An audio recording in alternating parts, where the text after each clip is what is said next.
வணக்கம் நண்பர்களே. இன்று நாம் ஒரு ஆழமான ஆன்மீக அனுபவத்துக்காக பயணிக்க போகிறோம். அதுவும் அருள்மிகு லட்சுமி நரசிம்ம பெருமாள் கோவிலுக்கு. இந்த புனித ஸ்தலம் திருப்பூர் மாவட்டம் அவினாசி சக்தி ரோட்டில் அமைந்துள்ள தண்டுக்காரன் பாளையம் என்ற சிறிய செழிப்பான கிராமத்தில் உள்ளது. இயற்கை சூழலுடன் இணைந்து இந்த கோவில் தரும் ஆன்மீக ஆழம் உணர முடியாதது. இந்த கோவிலின் பிரதான தேவராக நரசிம்ம பெருமாள் தாயார் லக்ஷ்மியுடன் மிக அழகாகவும் கம்பீரமாகவும் வீற்றிருக்கிறார். அவரை பார்த்தவுடன் மனம் தானாக அமைதியடைகிறது. கோவிலுக்குள் நுழைந்ததும் முதலில் ஆஞ்சநேயரை வணங்குகிறோம். பிறகு விநாயகரை தரிசிக்கிறோம். பின்னர் நாம் எதிர்பார்த்த அந்த மகிழ்ச்சிகரமான தரிசனம் அருள்மிகு லட்சுமி நரசிம்ம பெருமாள்.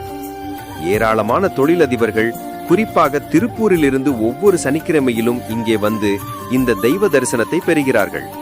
சொந்த தொழில் தொடங்க விரும்புவோர், செல்வம் பெருக விரும்புவோர் இந்த கோவிலுக்கு வந்தாலே போதும், நிச்சயம் நன்மை ஏற்படும் என நம்பப்படுகிறது.